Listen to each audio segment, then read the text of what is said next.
Hello good morning students. मैं आपको BSc part first का फर्स्ट पेपर मैकेनिक्स का जो अपनी पहले मीटिंग हुई थी जिसमें मैंने फ्रेम ऑफ रेफरेंस पढ़ाया था, अब मैं आपको इस क्लास में कोऑर्डिनेट ट्रांसफॉर्मेशन निर्देशांक रूपांतरण पढ़ाऊंगा।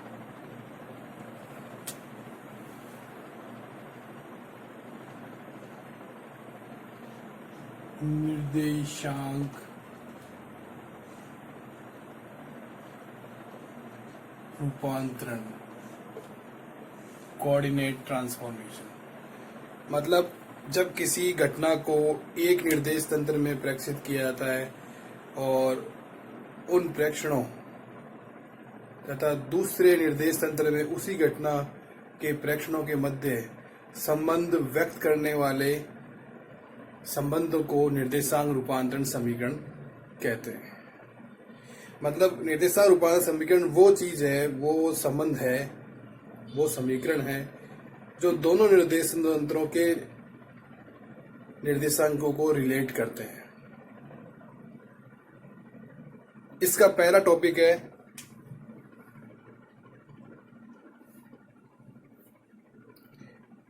स्थानांतरित निर्देश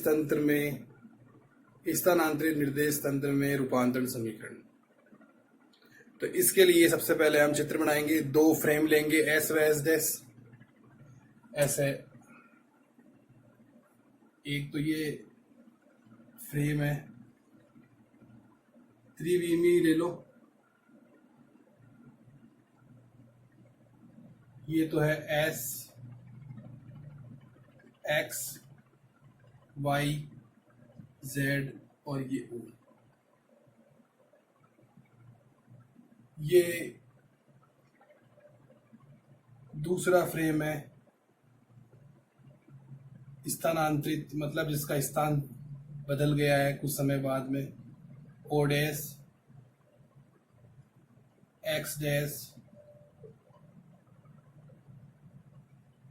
वाई डैश और ये हो जाएगा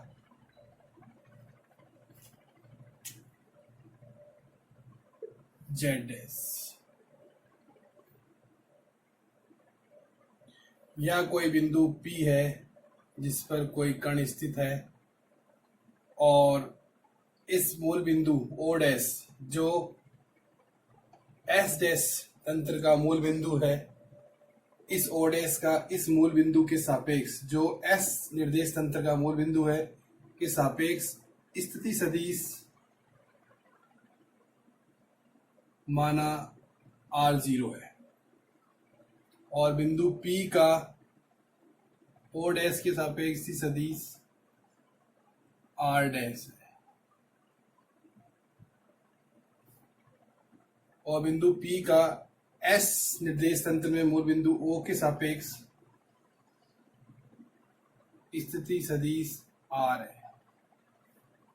हमारे पास एक ट्राइंगल प्राप्त हो गया O डैश P। तो इस ट्राइंगल में O डैश P में ये एरो इस साइड, इस एरो की डायरेक्शन ये है, इसकी ये है। इन दोनों को जोड़ेंगे, R0 और R डैश को जोड़ेंगे तो हमें विपरीत दिशा में एरो प्राप्त होगा R। ये त्रिभुज के नियम से हम जानते ही हैं। तो हम लिख सकते हैं R बराबर R0 प्लस R डैश।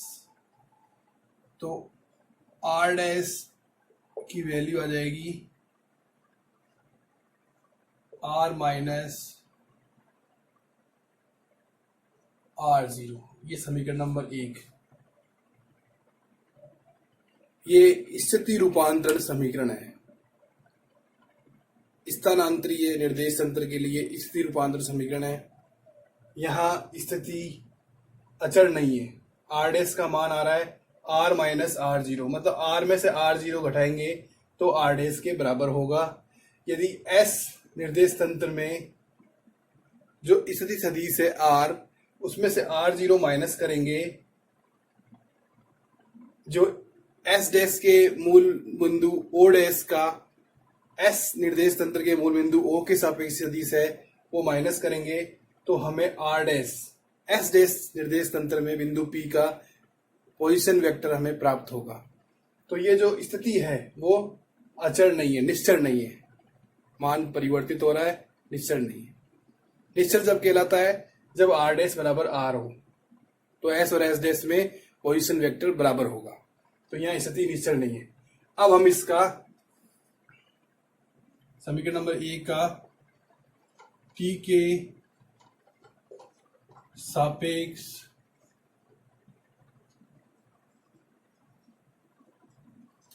अवकलन करेंगे तो क्या आएगा, D R dash upon D T equal to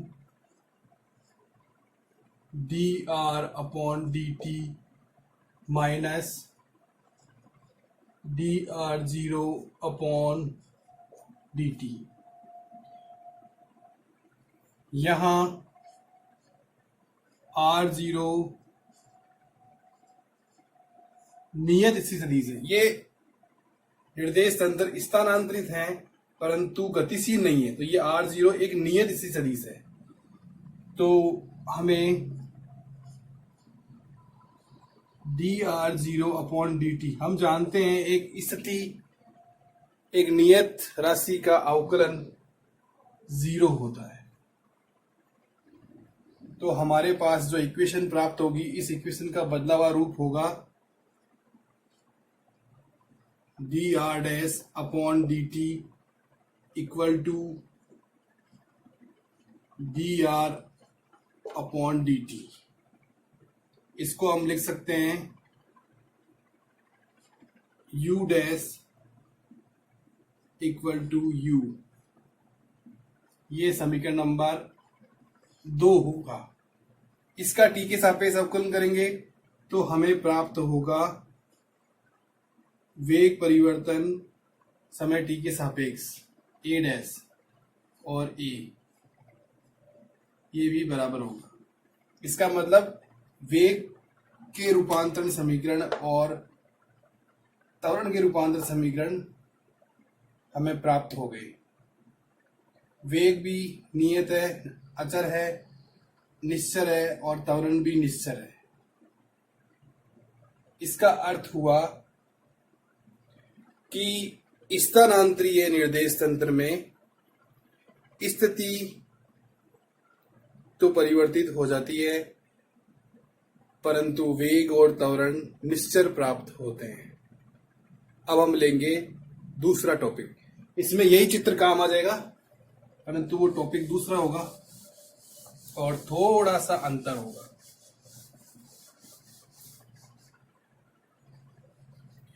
एक समान आपेक्षिक स्थानांतरीय गतिशील निर्देश तंत्र में निर्देशांक रूपांतरण। यहां ये एस डैश निर्देश तंत्र एक्स अक्ष की तरफ नियत वेग v से गतिशील है और इस प्रकार से गतिशील है कि एक्स डैश वाई डैश और जेड डैश क्रमशः एक्स वाई और जेड के समांतर रहे, इस प्रकार से गतिशील है।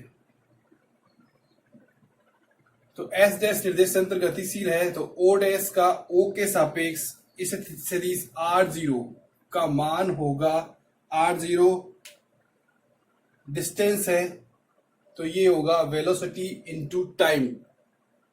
मान लिया टी समय बाद की पोजीशन ले रहे हैं तो ये वीटी होगा,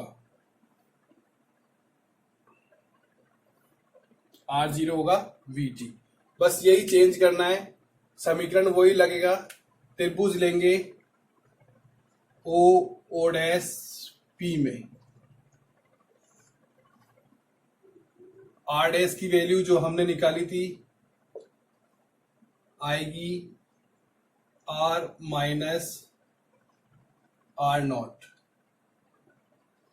आर नॉट की जगह लिख सकते हैं अपने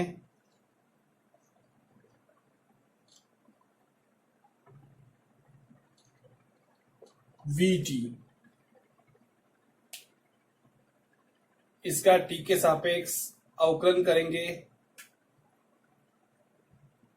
तो ये आएगा D R dash upon D T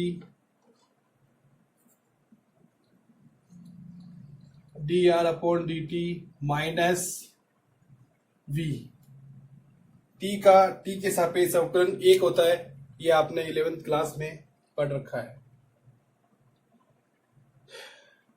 इसको हम क्या लिख सकते हैं, एस डैश निर्देश तंत्र में वेग वी डैश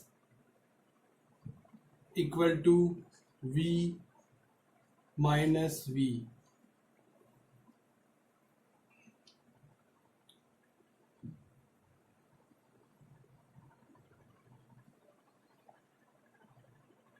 ये सेम हो गए, इनको थोड़ा सा चेंज रूप में लिख सकते हैं। तो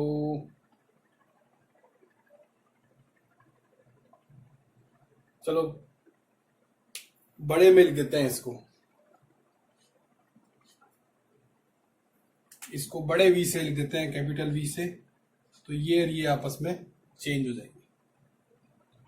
ये नियत वेलोसिटी है जो कि ओ डैश की ओ के सापेक्ष वेलोसिटी है, एस डैश निर्देश तंत्र की एस निर्देश तंत्र के सापेक्ष वेलोसिटी है। यहां पर स्थिति और वेग के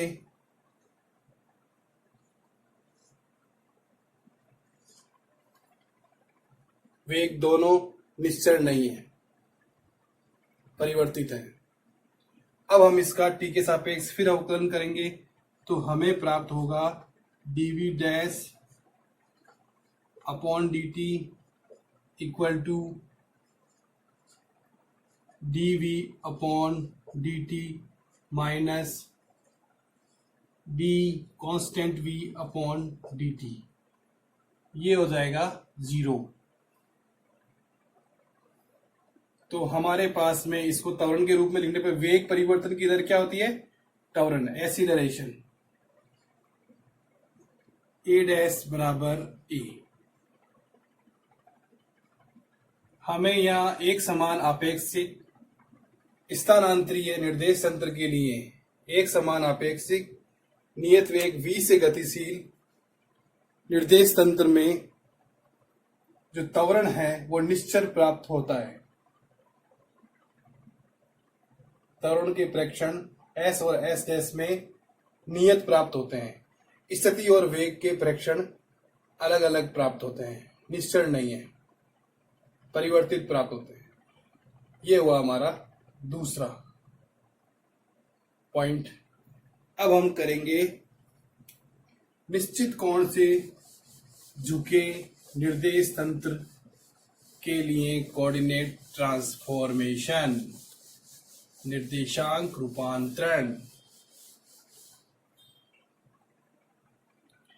सबसे पहले हमारा तीसरा टॉपिक है, तीसरे का ए, निश्चित कोण से झुके निर्देश तंत्र में रूपांतरण। ए में है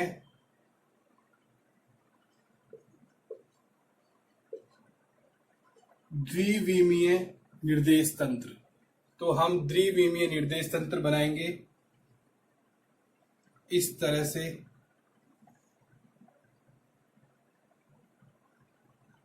ये x, ये y, ये o।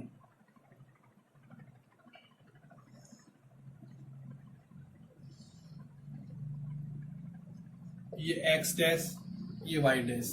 दूसरा ये s निर्देश तंत्र है, ये s डैश निर्देश तंत्र है। थीटा कोण से झुका हुआ है या घूम गया है। एस डैश निर्देश तंत्र एस के सापेक्ष थीटा कोण से घूम गया है। यहां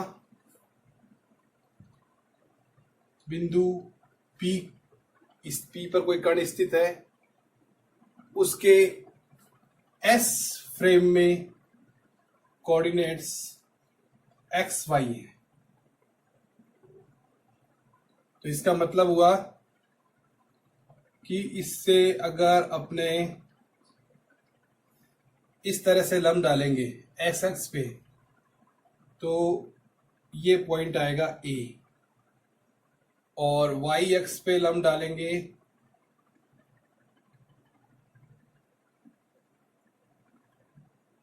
तो ये पॉइंट आएगा बी। ये ओ ए यहां हम लिख सकते हैं, ओ ए बराबर एक्स और ओ बी बराबर वाई। इसी प्रकार से बिंदु P पर स्थित कण के एस डैश निर्देश तंत्र में coordinates X dash Y dash, तो बिंदु P से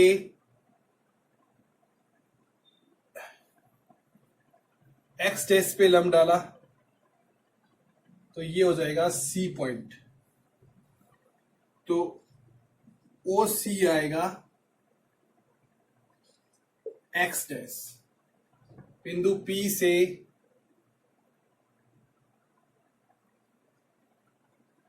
वाई डैश पे लंब डाला तो ये आएगा D और ओ डी आएगा वाई डैश। ठीक है, और हम चित्र की ज्यामिति से समझ सकते हैं कि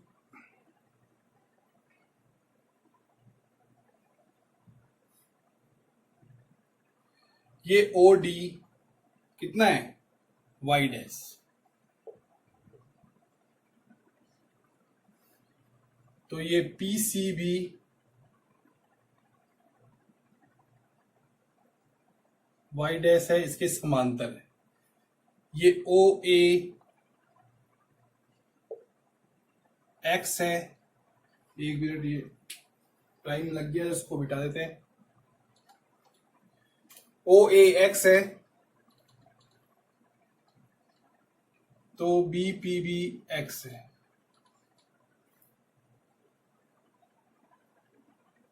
और ओ बी कितना है, वाई, तो ये भी वाई है। ये हमने डिस्टेंस को रिप्रेजेंट कर दिया। हमने दो निर्देश तंत्र लिए, एस और एस डैश। एस निर्देश तंत्र में बिंदु P के निर्देशांक हैं एक्स वाई, और एस डैश निर्देश तंत्र में बिंदु P के निर्देशांक हैं एक्स डैश और वाई डैश। और ज्यामिति अनुसार हमने डिस्टेंस को एक्सप्लेन कर दिया, नामांकित कर दिया। अब हम बिंदु A से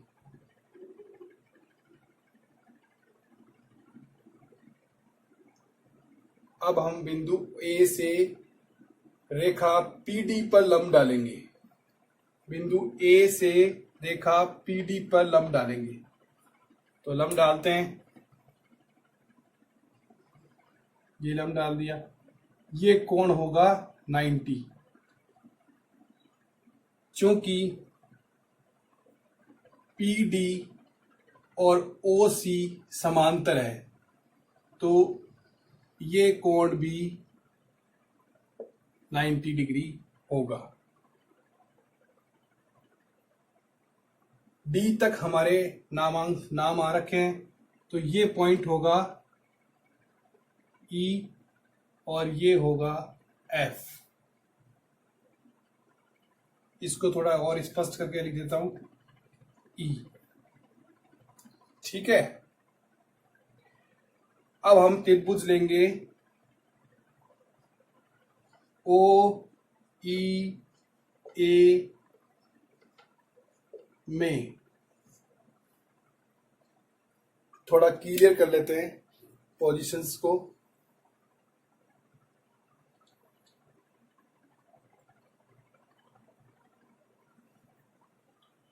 ओ ई ए में, इसमें ओ ई ए में पहले ये देखते हैं आधार कौन सा है, लंब कौन सा है, कण कौन सा है। ओ ई तो है आधार, ए ई है लंब, और OA है कर्ण। ये आप ध्यान रखना, आप देख भी सकते हो, ये आधार है, ये इस पर लंब है और ये कर्ण है, देखने से मालूम पड़ जाता है। अब हम लेंगे कॉस थीटा। कॉस थीटा होता है आधार अपॉन कर्ण। तो कॉस थीटा की वैल्यू होगी, आधार कितना है, OE अपॉन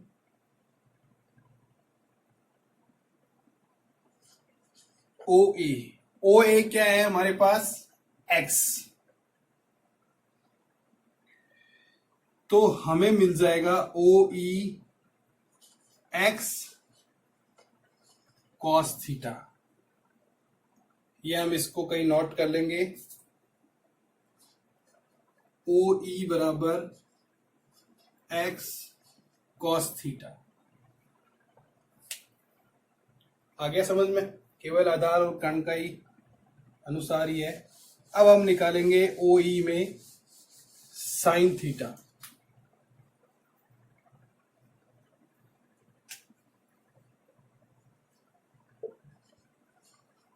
साइन थीटा वो मिटा दिया, चलो आप देख लेना रिपीट करके, लंब बटे कर्ण। तो ये हो जाएगा, लंब कितना है, AE अपॉन OA।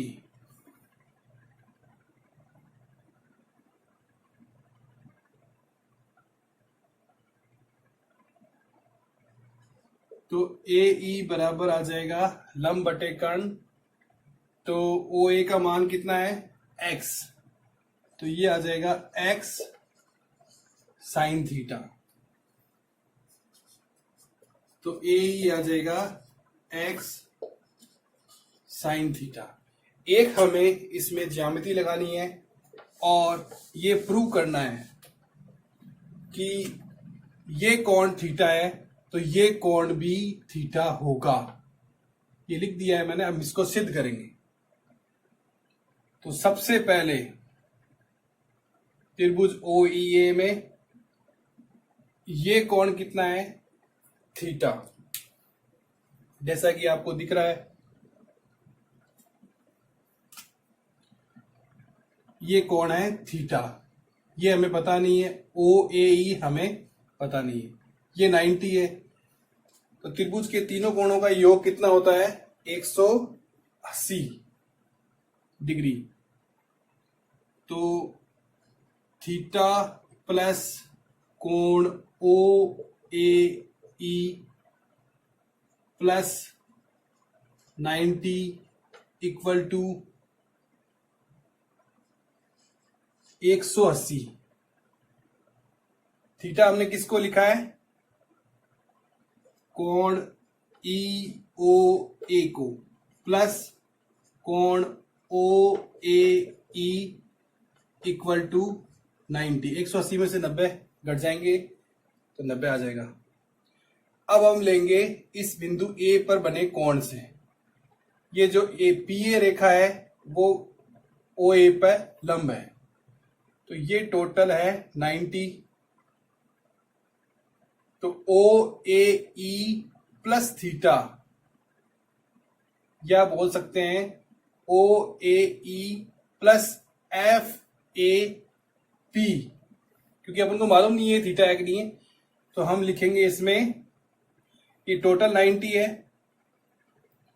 तो कोण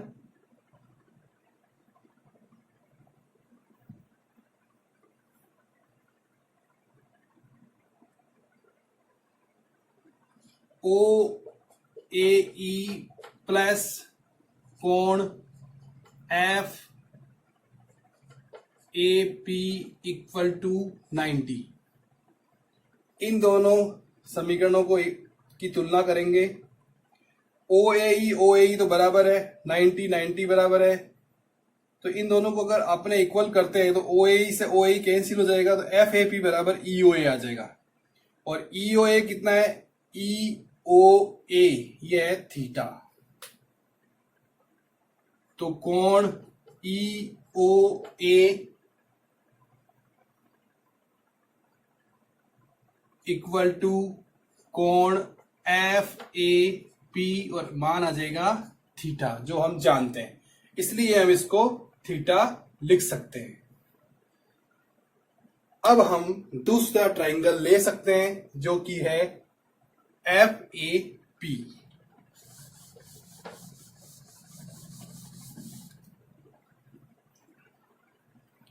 त्रिभुज लेंगे एफ ए पी में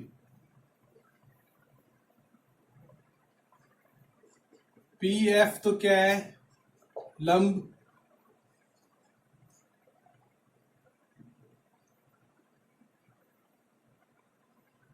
और A F Aadhaar,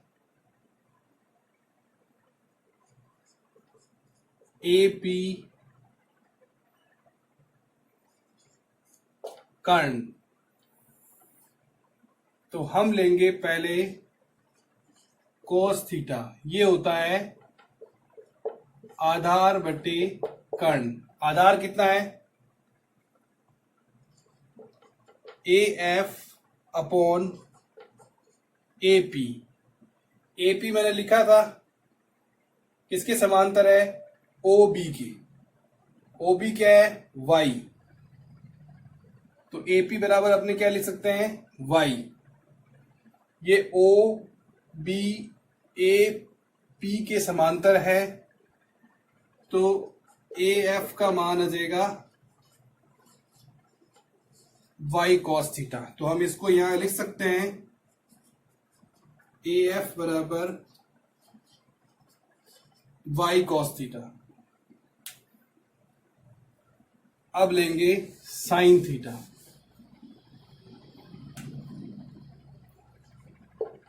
sine theta होता है लंब बटे कर्ण। लंब कितना है, P F upon A P. तो P F A P O B के समांतर है, तो वो वाई होगा, वाई साइन थीटा। तो पी एफ भी अपने लिख सकते हैं वाई साइन थीटा। ये सब अपन को निकालने थे, इसलिए अपन ने ये सब फिगर आउट किया और ट्राइंगल बनाया। अब हमें एक्स डैश और वाई डैश की वैल्यू चाहिए। तो सबसे पहले ये ओ सी क्या है, एक्स डैश। ओ सी के समांतर पी डी क्या है, एक्स डैश। तो पी डी को हम एक्स डैश लिख सकते हैं। इसका मान होगा P F plus F D. P F की वैल्यू तो हमारे पास में है, परंतु एफ डी की नहीं है। तो एफ डी किसके समांतर है, ई ओ या ओ ई के। हमने ओ ई लिख रखा है, तो पी एफ ओ ई, एफ डी ओ ई के बराबर होगा। तो एक्स डैश पी एफ की जगह हम क्या लिख सकते हैं, वाई साइन थीटा, और ओ ई की जगह एक्स कॉस थीटा। इसे अगर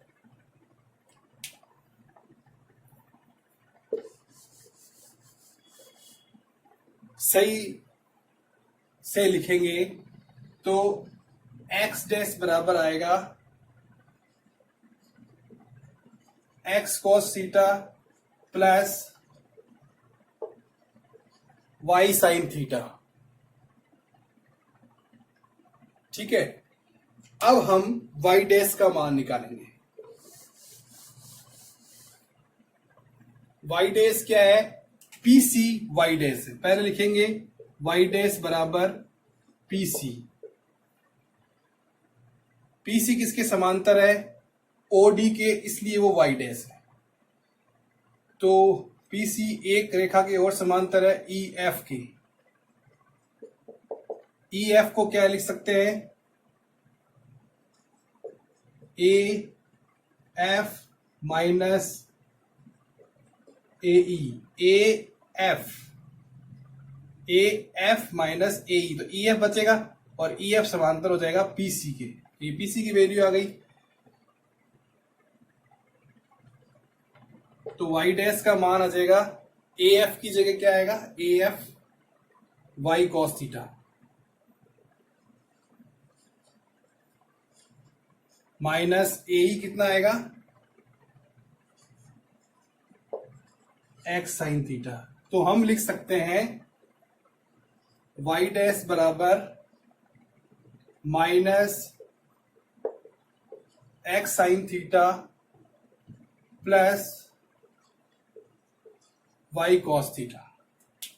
ठीक है, ये हमारे पास में द्विविमीय फ्रेम ऑफ रेफरेंस या द्विविमीय निर्देश तंत्र में दो निर्देश तंत्रों के रूपांतरण समीकरण आ गए। एस डैश के निर्देशांक को एस में चेंज कर सकते हैं। एक्स डैश को एक्स के रूप में, वाई डैश को एक्स के रूप, वाई के रूप में लिख सकते हैं। इसको हम इस प्रकार से भी लिख सकते हैं मैट्रिक्स रूप में, X Y dash equal to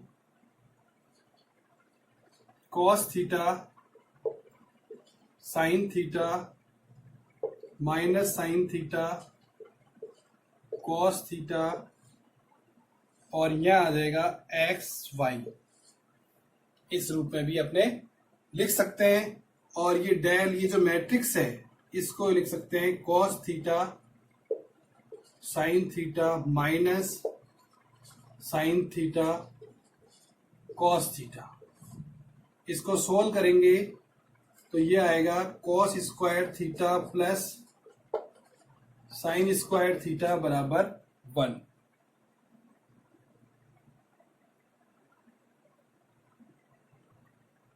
अब हम एक न्यूमेरिकल सोल्व करते हैं कि यदि किसी निर्देश तंत्र में किसी कण के निर्देशांक 2 और 3 हैं, द्विविमीय निर्देश तंत्र ही है, तो उस तंत्र को 30 डिग्री से घुमा दें तो निर्देशांक क्या होंगे? तो हमारे पास फार्मूला है एक्स डैश बराबर X cos theta Y sine theta plus में वाई डैश बराबर minus x sine theta plus Y cos theta. Theta की जगह 30 है और एक्स और वाई की जगह 2 और 3 है। तो हम लिखेंगे एक्स डैश बराबर, एक्स की जगह लिखेंगे 2 cos 30 plus 3 sine 30। X dash 2 cos 30 कितना होता है? जो साइन 60 होता है। वैसे याद रखो, रूट 3/2 प्लस 3 साइन 30 होता है 1/2। 2 से 2 कैंसिल हो जाएगा, तो रूट 3 प्लस 3/2 हमारे पास में एक्स डैश की वैल्यू आएगी। एक्स डैश कोऑर्डिनेट आएगा, इसको लिख लो, फिर मैं वाई डैश कराता हूं, या आप कर सकते हो खुद भी।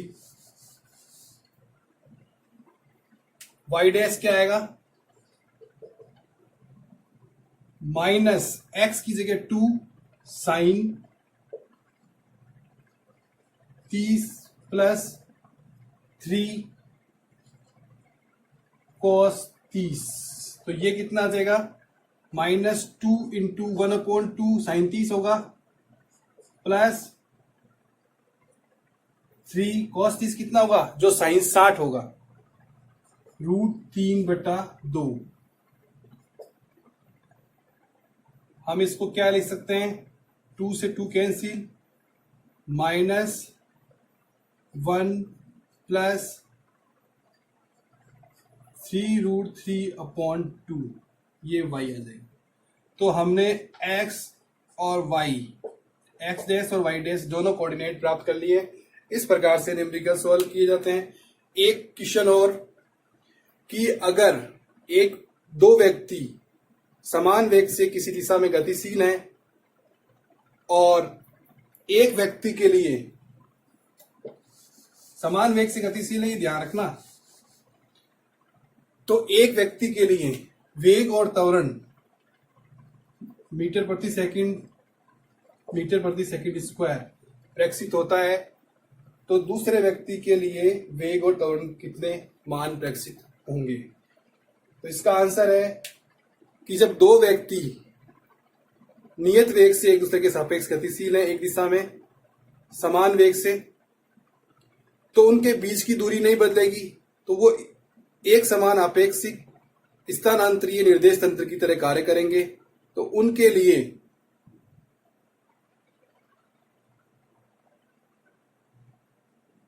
वेग और त्वरण के जो कोऑर्डिनेट होंगे वो नियत होंगे।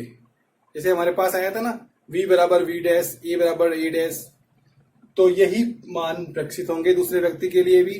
वेग का मान होगा 2 मीटर पर सेकंड और त्वरण का मान होगा 4 मीटर पर सेकंड स्क्वायर। ठीक है, अगर आपको ये वीडियो अच्छा लगा हो तो आप इसको सब्सक्राइब कीजिए, लाइक कीजिए, प्लीज सब्सक्राइब दिस चैनल। अगली मीटिंग में हम त्रिविमीय निर्देश तंत्र का और गैलीलियन रूपांतरण चालू करेंगे। थैंक्स।